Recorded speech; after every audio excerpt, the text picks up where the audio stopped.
Harry's wife. Will Harry wake up? Hello, I'm H.G. Tudor. As I have explained previously, the dynamic between Harry's wife and Harry is the classic entanglement. She, a mid-range narcissist, mid-range, and he, the victim, the intimate partner primary source. He is the most important person in her fuel matrix. He was selected subconsciously to become that victim because he was determined as somebody that was easy to control, someone that would provide a lot of fuel, which is the lifeblood of the narcissist.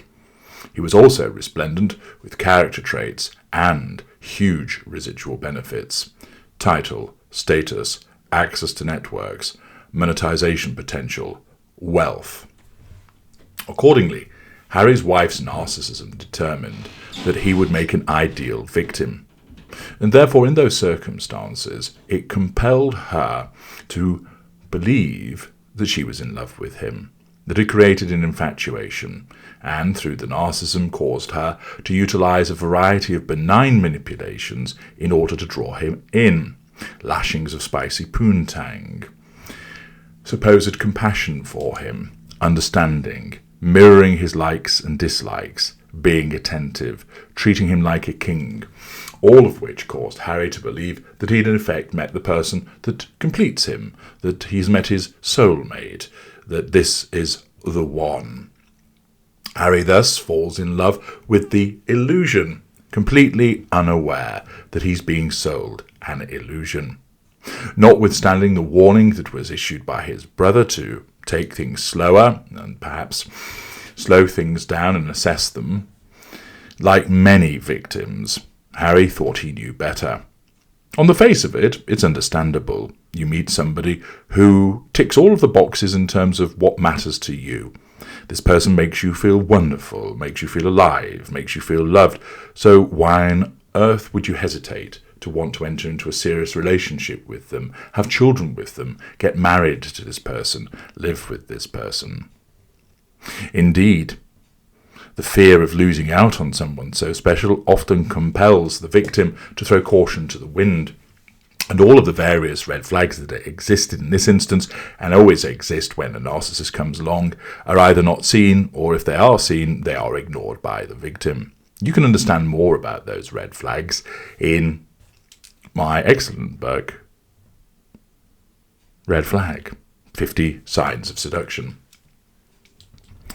Thus Harry becomes ensnared. But the question then arises, will he wake up? As I've explained in parts passing, he has been drawn into the folie à deux, the shared fantasy.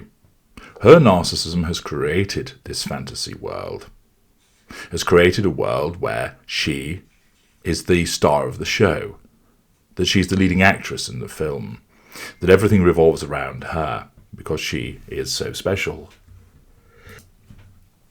In this world of delusion, she believes that she is the perpetual victim, and anybody that criticizes her is a hater. Anybody that doesn't give her away is obstructive, mean, unpleasant, a racist. And her narcissism has created this alternative world where she rules. She has also sucked Harry into this world, as I've explained in the recent video, their awful shared fantasy. And he has bought it, hook, line, and sinker. He's bought it because the things that she says resonate with him in terms of two people apparently in love, dealing with lots of people who criticize them. That, in a sense, appeals to the obstinacy that Harry often exhibits. The fact that he has invariably felt like an outsider within his own family, so that when he meets somebody who operates in a similar way, undoubtedly because of the lies that she's told about her father and her half-siblings, he thinks to himself, she suffered at the hands of her family also, and I've suffered at the hands of my family, and my mother suffered at the hands of my family, so I don't want my family to suffer at the hands of my extended family. Thus there is much about the fantasy that fits for Harry. So not only has he been sold an illusion to make him feel special, He's also been enticed into the illusion, believing that it is an accurate and safe place for him to be.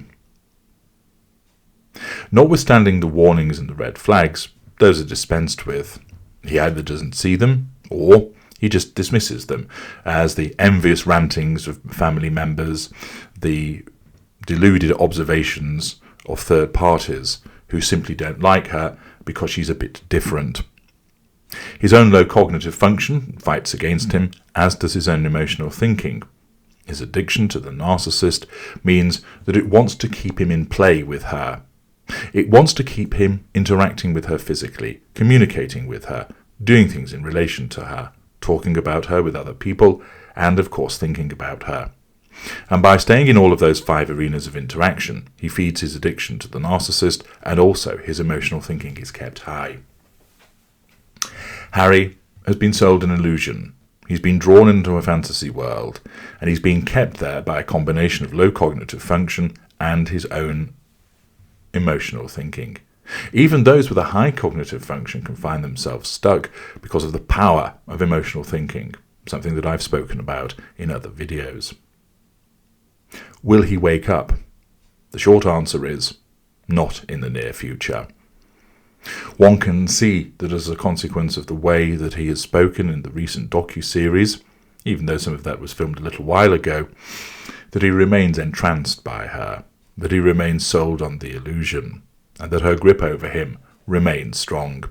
Despite the rumours of divorce and separation, etc., there doesn't appear to be any cogent evidence that supports that.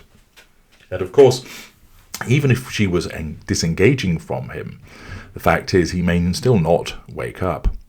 The problem that Harry has got is that there is nobody really able to access him to say, wake up, Harry, and slap him about the face with the frozen cod of logic.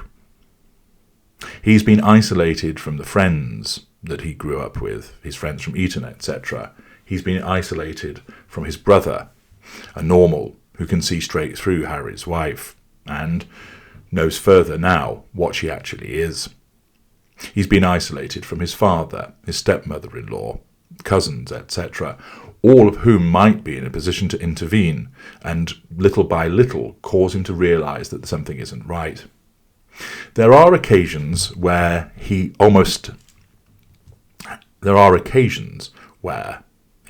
sees something isn't quite right. A good example of that was in the Netflix docu-series when Harry's wife engaged in the pathetic behaviour vis-à-vis the curtsy, and the look on Harry's face was one of disgust at her behaviour.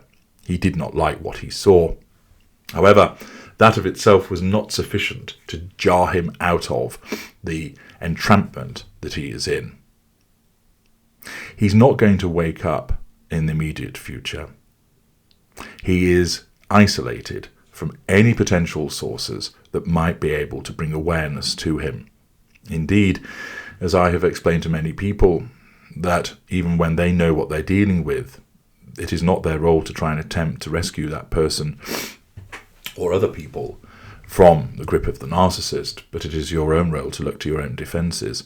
Many people, having realised they're dealing with the narcissist and got away, want to perhaps warn the next victim, tell family members, etc. And the difficulty is, many people are not receptive of that advice until much further down the line. For Harry, what is going to cause him to eventually wake up is the continuance of his sustained devaluation and ultimately disengagement. Then, when cast aside, and no longer on a daily basis involved with her, namely, he will not be physically proximate with her, the communication will have reduced, he won't be doing as much in relation to her, he'll still be talking about her with other people, he will still be thinking about her. But that reduction in emotional thinking will allow, if you will, some gaps in the fog to start to appear. And if that's combined with suitable intervention and advice, that he will start to wake up to what he has been dealing with. There's not going to be any road to Damascus moment for him, where all of a sudden it all clicks, but there'll be a steady accumulation of looking at the behaviours as he starts to work it out for himself. But it is a long way off before that happens. At the moment, he's firmly in her grip, and, subsumed within the folie à deux, there is nobody able to reach out to him, to say to him, Harry, do you really think this is right? Look at this. examine that. There's no voice of reason, if you will, talking into his head to cause him to start to wonder about it all. What it will take is the continuance of the sustained devaluation, combined with disengagement, to start to create gaps in his interaction with her, thus lowering the emotional thinking. And it is at that juncture a well-placed individual would be able to have some traction in terms of getting him to wake up. But for the moment, he's very much still ensconced in the nightmare. I'm H.G. Tudor. Thank you for listening.